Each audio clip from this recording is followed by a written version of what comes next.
Our big story tonight on 12 News at 10. It is the subject of a popular series on Netflix right now, and it's dominating discussion on social media. We're talking about teen suicide. Now, a prominent healthcare provider in the Valley reports a surge in the number of suicidal teenagers checking into Phoenix area hospitals. Team 12's Ryan Cody is looking into the idea of why. Ryan, the timing doesn't seem like a coincidence. Well, it's not coincidental at all, Joe. This is the time of year mental health experts fear for several reasons, and we're coming into a month where prevention strategy is of major importance. The radio call confirming tragedy in a quiet Chandler neighborhood Sunday morning. Full code, 12-year-old male, gunshot wound. Police investigating the possibility of a suicide. An all too familiar investigation. I would argue our kids are in crisis. Nobody wants to talk about suicide, but Katie McPherson can't sit silent any longer. I personally, as a teacher and administrator, have lost 12 students, all of them boys. Now McPherson educates parents and students about prevention, especially in the month of May.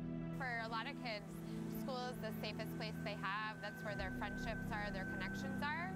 And knowing that's going to end in May, and they're going to have a long extended summer break, it's where am I going to connect with people?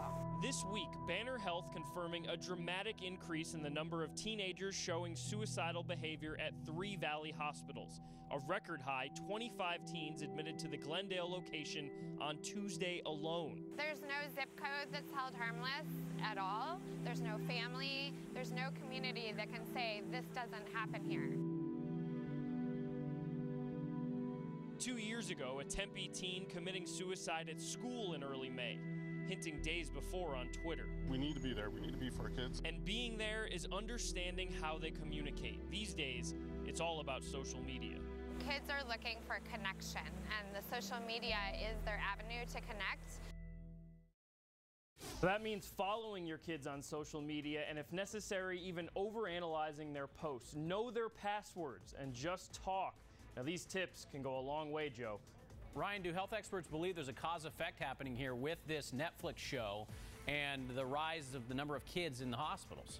Well, Banner officials not able to confirm a direct correlation between the two, but they did say that many of the teens that came in with suicidal thoughts, they did interview and mentioned having seen the show at one point or another. All right, Ryan, thanks a lot.